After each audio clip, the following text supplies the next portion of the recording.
Which Denver Broncos players aren't being talked about enough as the Broncos continue organized team activities in the Valley? Plus, we answer Broncos Country's Twitter Tuesday questions pertaining to the future of some superstars and George Paton wanting to acquire more draft capital. Could that mean some Broncos players could be traded before the season starts? You get that and much more in today's brand new episode, Locked On Broncos.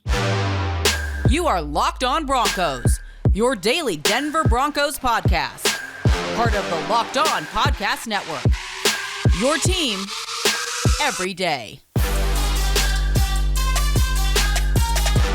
What's up, Broncos country? Welcome back into a brand new episode, Locked On Broncos, your daily Denver Broncos podcast here on the Locked On NFL Network, your team every day from the South Stands to the end zone. I'm your host, as always, Cody Rourke, senior Broncos analyst at Mile High Sports, and I'm joined alongside by my co-host, Sarah Bettinger. He's a site expert over there, predominantlyorange.com. Both of us cover the Broncos for the Locked On Network and 9 News. And Broncos country, thank you for making Locked On Broncos your first listen of the day every single day. Free and available everywhere you get your podcast in audio format and also in video format on youtube.com/LockedOnBroncos. Make sure you hit that subscribe or that follow button if you have yet to do so already so you can receive daily Denver Broncos news, content, and coverage. Today's episode of the show, the Broncos are getting back on the practice field at the UCL Training Center. OTAs continuing under the Russell Wilson era, which has begun, Sarah. And there are a lot of players just going through the couple of weeks that we've had of OTAs. I thought to myself, hey, there's certain players. We've heard a lot about certain players like PJ Locke, Cortland Sutton, all the star players. But we haven't heard a lot about some of the role players that have been at the practice facility. The talk has been on other players at their position, so I can't wait to break that all down today.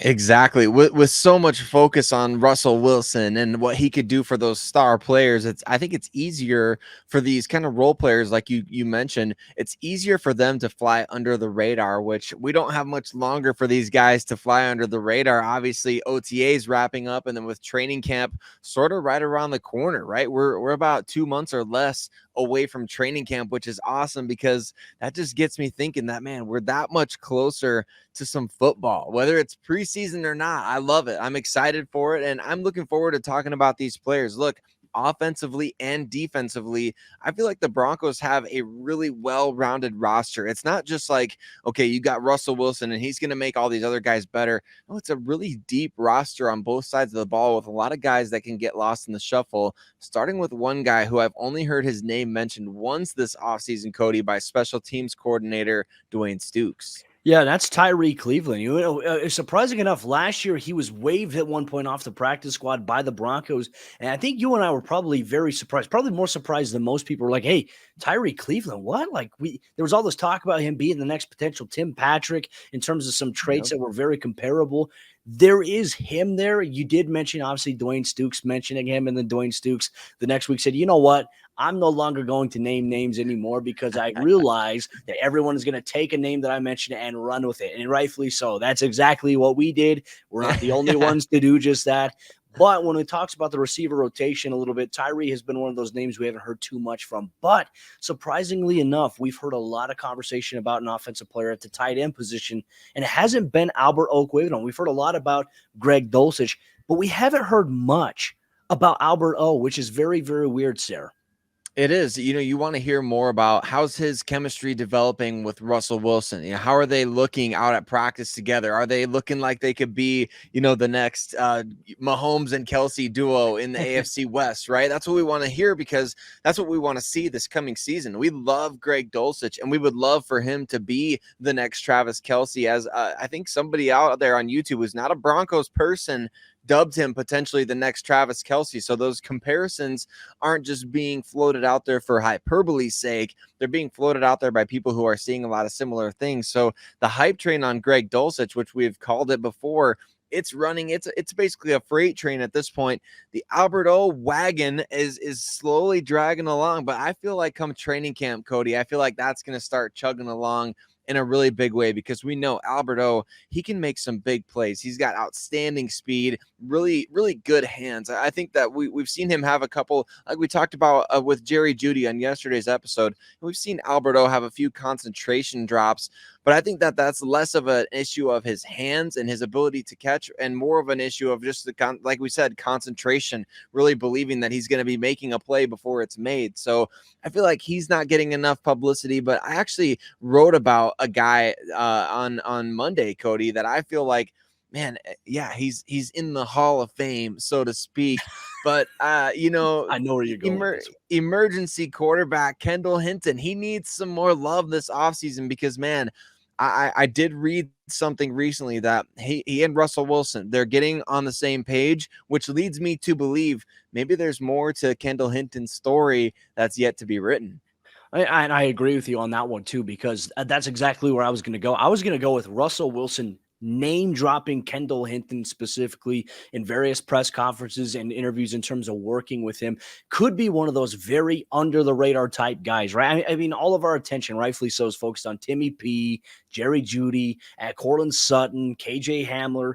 But then it's like Kendall Hinton, in my opinion, I really believe could be that true number 5 wide receiver. Which, look, you're going to have at least have to have 5 guys. And that's exactly what Kendall Hinton was able to do last season for the Broncos. He really emerged as a receiver. And granted, he did that with Drew Lock and Teddy Bridgewater and Brett Rippon throwing him the ball. Now he's got Russell Wilson, Josh Johnson. He's also got Brett Rippon throwing him the ball, and he's making plays. So he's a name I'm going to keep my eye on. But there's another player that was brought in this offseason, kind of an under-the-radar move in a sense in terms of what nobody's talking about, because right now he's getting a lot of reps with the offensive line with the first team because Graham Glasgow is not yet ready to compete. Calvin Anderson's got some other stuff going on. I think he has a broken nose, according to our good friend Mario Vitanzi.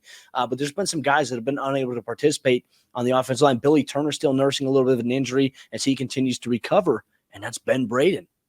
That's right. And injuries or otherwise, he's getting in with that first offense, which, you know, that move really flew under the radar, didn't it? It was made kind of near the beginning of free agency. So like when all the hype is coming up and everybody's refreshing Twitter for Broncos sign, and they don't care who the name is until Ben Braden's name showed up. And then everybody's like, I sat on Twitter all day and waited for the Broncos to sign Ben Braden. But it turns out he may play a bigger role than we think. And I don't know that I don't know that they necessarily want him to play, Cody, but at the same time, you know, he was playing last year. I remember I was doing a post for Predominantly Orange. I was looking at, hey, who's some players that the Broncos could try to snatch off of waivers if in fact they get released by their respective teams. Ben Braden was actually one of those guys because he was playing the right tackle position for the Green Bay Packers during last year in the preseason, and he had some really good reps with a breakout rookie that they had, Royce Newman, playing the right guard.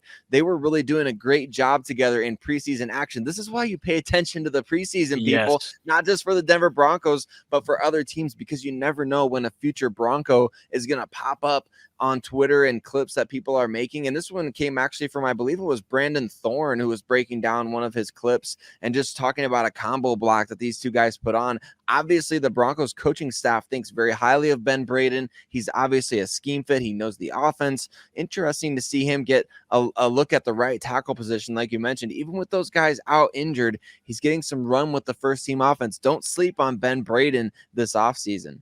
It's going to be very interesting to find out kind of what the rotation will be once we get to training camp, which is just about a month and a half away. We're very excited. We'll be there up close and personal, covering everything. Until then, we have you covered every single day, all year long, for all things here Locked On Broncos. We'll get to the defensive players that aren't being talked about enough so far throughout OTAs coming up here in just a moment. But before we do that, let me tell you about RockAuto.com, the sponsor of today's episode, Locked On Broncos. And if you need anything for your vehicle, RockAuto.com, they have everything for your vehicle, everything that you could be looking for, whether it's brake parts, tail lamps, motor oil, or even brand new carpet for your vehicle. And the one thing I love about rockauto.com is that the prices are always reliably low, whether you're a professional or whether you're a do-it-yourselfer. You no longer have to spend 30%, 50%, or even 100% more for parts at a local chain auto parts store or a car dealership when you can get them cheaper delivered directly to your doorstep with rockauto.com. You have access to computers at home or in your pocket that can take you there, and you can quickly browse all the parts available. You can look on year, make, model, brand, specifications, and even the prices that you prefer for your vehicle here today, delivered directly to your doorstep. So go to rockauto.com right now to see all the parts available for your car or truck. Right, Locked On Broncos in there. How did you hear about us box so that they know that we sent you? Amazing selection, reliably low prices, all the parts your car will ever need. rockauto.com. As we jump into the second half action on today's episode of Locked On Broncos, real quick, Broncos Country Mile High salute. Thank you so much for taking time out of your day to listen or to watch Sarah Bettinger and myself break down all things Denver Broncos related here on the Locked On Broncos podcast, free and available everywhere you get your podcasts, also here on YouTube. It means the world to us. If you're a brand new viewer or listener, make sure you hit that subscribe button so you never miss out on a day's worth of Denver Broncos news, content, and coverage. Sarah, let's continue our conversation here today as OTAs continue in Dove Valley. We'll hear a little bit later on today from Broncos head coach Nathaniel Hackett. We'll hear from various players, and then they'll also have another practice tomorrow. We'll hear from various players as well. A lot of storylines that we'll be following. But let's talk about maybe some defensive players that haven't been discussed enough or talked about enough by other media members, or even just in general, the coverage of the Broncos in OTAs. And I think that there's one really big one here. Now, there's a player that I'm a huge fan of, and PJ Locke has been discussed, and I love to see that because there is a realm of possibility he could be the third safety. He could be safety 3 behind Justin Simmons and Kareem Jackson. But I think the bigger question here, Sarah, how come we haven't heard as much about Caden Stearns this offseason for Denver? That to me has been a little bit of a surprise. I know, and it's something that it's kind of like, I don't really want to not hear a lot about Caden Stearns. I want to hear more about Caden Stearns. I want the Caden Stearns hype to be going off the rails at this point because we know he's one of the most athletically gifted players from that great 2021 NFL draft class. And I think when you look back at what he was able to do last season, really coming in as a dime defensive back, showing what he can do in the blitzing department in terms of taking the ball away at the end of games. I mean, he was around the ball a lot, whether it was picking off passes or whether it was getting to the quarterback.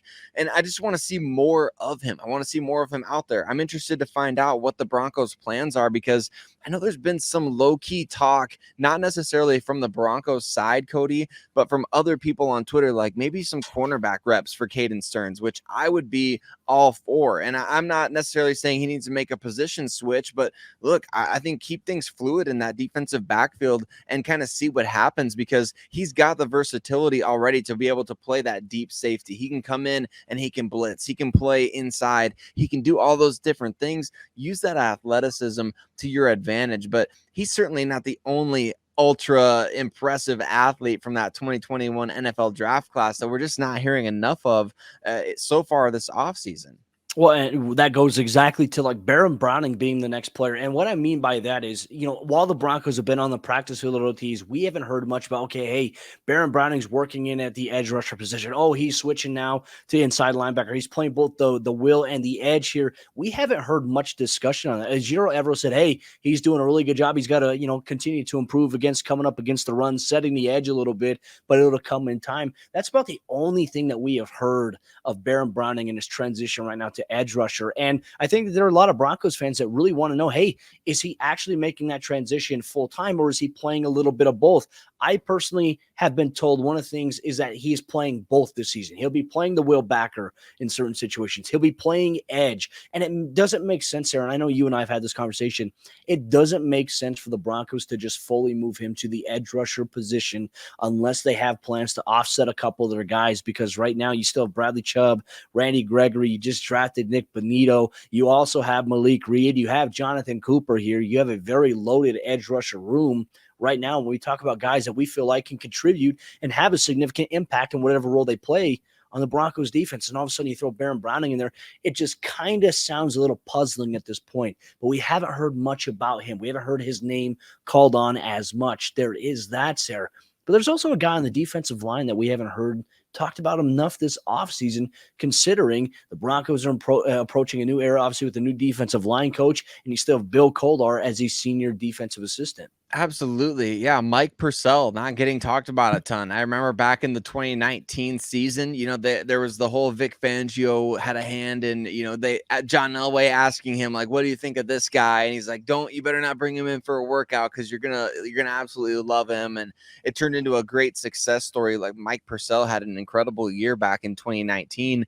And then it's just the last couple of seasons, it feels like availability for him has been a bit sparse. And so I think if you have a run stuffing nose tackle like that, you've got to have a guy that can come off the blocks and make those TFLs like we saw back in 2019. The production just hasn't been there by comparison these last couple seasons. So is it an issue where the Broncos really love their young guys on the defensive line? Or is it an issue where, hey, Mike Purcell is just kind of business as usual? There's nothing really to report here. He's going to continue to play his, 2-down role, like maybe 35 to 40% of the defensive snaps this year as the Broncos play a ton of nickel and dime. Is it just status quo? Are we shaping up for him to be a potential, salary cap cut at some point? I think every option right now is on the table, from him being a starter in the defense to being a role player to being a trade candidate to being a cut candidate. I think every option is on the table for Mike Purcell right now. It just feels that way to me, at least, Cody. So I know that he hasn't been talked about a lot, but I don't necessarily find that to be a good thing for him. But we'll find out as training camp progresses and as things go along. We see, hey, Mike Purcell's been out there with the ones all camp, or maybe they start to get other guys in the ones, and that kind of, turns that rumor mill a little bit more. But obviously I think that one guy that we want to see with the ones a little bit more is a guy that, man, he's near and dear to my heart, Cody. So I know you love this guy. So I want to know why are people not talking about Michael Ojemudia? Yeah, no, spot on. I can't wait to talk about Mike real quick. One thing to add to Purcell, I think the biggest issue has been health, right? The last couple of years. I mean, he dealt with a very freak kind of injury. Obviously, a Liz Frank injury with his foot was a huge one. Then he had that broken thumb, which obviously impacts a lot of what he wants to do as an interior run stopper.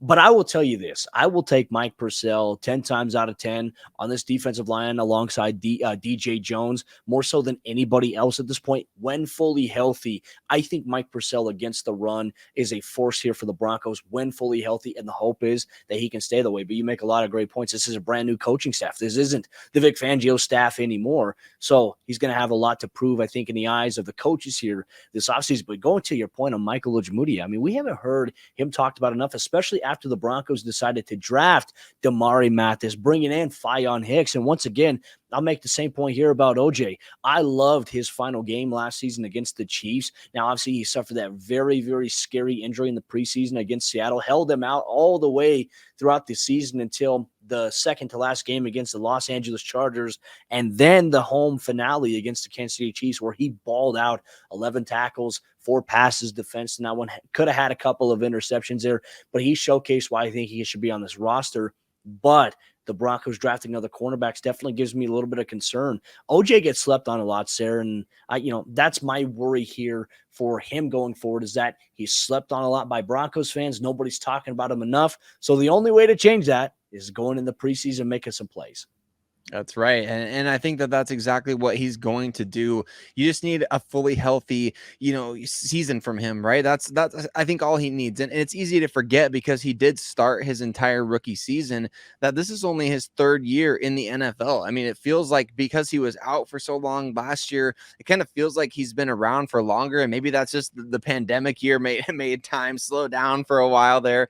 But I think definitely it's not necessarily a make or break year for him. I think he's a valuable asset to the Denver Broncos. I think he's somebody that they need to continue to pour into. Let Ejiro Evero and that defensive back staff, Christian Parker, let those guys pour into Michael Ojemudia, because he's got the physical talent, he's got the athleticism, and obviously he's got the toughness. That's one of the things I think you look for the most from these defensive backs. Can you come up and make a hit? Can you come up and be physical? Because remember his rookie season, we saw a couple of times where he dropped some interceptions. Then there was other moments where he went went in and he jarred the ball loose with some big time hits. So the highlight reel on Ojemudia is nice. The low light reel, we remember the Chase Claypool push off that resulted in a touchdown. We remember the touchdowns that he gave up his rookie year. Rookies should be expected to do those kind of things at times, but I think OJ, he is getting slept on. I feel like maybe, and the wheels are in motion right now, Cody. So I'm just thinking out loud here. Is he the eventual replacement for Ronald Darby if you have to clear some cap space next offseason?